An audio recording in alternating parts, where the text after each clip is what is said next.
നമസ്കാരമുണ്ട്. നമ്മൾ 2 ചാരിറ്റി ടീമിനെ കണ്ടുപിടിച്ചിന്. അതാ അതിന്റെ ചാരിറ്റി നിൽക്കുന്ന ആളാണിത്. കാലിക്കറ്റ് റെയിൽവേ സ്റ്റേഷനിലാണ് കിടക്കുന്നത്. ചാരിറ്റി സൊസൈറ്റിന്റെ ഒരു അംഗമാണ്. ആളാണ് ശരിക്കും വെക്കുക. ഓൻ്റെ റെസീറ്റാണ് ഇത്. Freedom charity society. ഓൻ്റെ ID പ്രൂഫ് ഏതാ. പിന്നെ വേറൊരു ചാരിറ്റി റെസീറ്റ് കൂടി ഉണ്ട്. നല്ല പിരിവാണ് നടന്നത്. ഇതാണ് നല്ല പിരിവാ നടന്നത് കേട്ടോ. വില പ്രവർത്തനം ഇതാണ്. ഈ ചാരിറ്റി ടീം 8ാം തീയതി തൊട്ടിട്ടുള്ള പിരിവുണ്ട്. 100, 200, 500 എല്ലാ വകുപ്പും നടക്കുന്നുണ്ട്.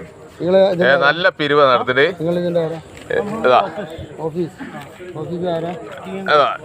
ഇത് ഫ്രീഡം 2ാമത്തെ ചാരിറ്റി. ഇനി അവന്റെ ബാഗിന്റെ ഓന്റെ ടീമാണ്. ഓന്റെ ഇതുമായ കമ്പനിയിൽ പെട്ടാണ്.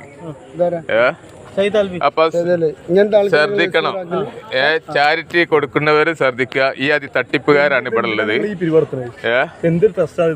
കാരണം എന്താ പറയുക, ചാരിറ്റി വെറും തട്ടിപ്പ് നടത്തിയിട്ട് പ്രവർത്തിക്കുന്ന ആൾക്കാരാണ്. ഇപ്പൊ ഞങ്ങൾ വോട്ടർമാർ പിടിച്ചതാണ്. കേട്ടോ, ചാരിറ്റി സൊസൈറ്റിന്റെ ടീമാണ്.